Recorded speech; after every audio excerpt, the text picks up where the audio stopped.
यवतमाळमधल्या आरणी तहसील समोर काँग्रेसचे सरचिटणीस जितेंद्र मोघेंच्या नेतृत्वात शेतकऱ्यांच्या विविध मागण्यांकरता आंदोलन करण्यात आले।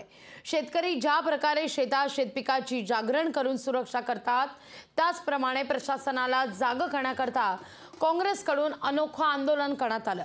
या आंदोलनात शिवसेना राष्ट्रवादी पक्षानं पाठिंबा दर्शवलाय। 5 आमदार भारतीय जनता पार्टीचे असताना, पालकमंत्री सत्तेतला असताना एकाही आमदारानं या अधिवेशनात कापसाच्या संदर्भात असू द्या, सोयाबीनच्या संदर्भात असू द्या, एकही प्रश्न या अधिवेशनात उचललेला नाहीये।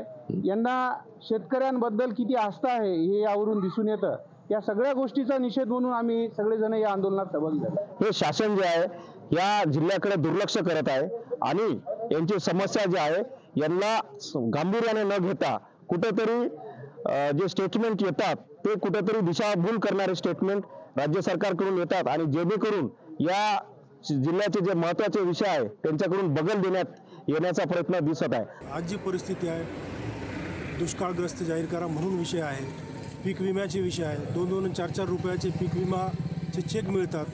त्या शेतकऱ्यांना लाज वाटते की हे पैसे जमा कसं करावं, पण ते चेक लिहून देणारे आहे त्यांना लाज वाटून नाही राहिली। याच्यासाठी हे आंदोलन आहे असं मला वाटते। लोकशाही मराठी ऐका, पहा, जागरूक रहा।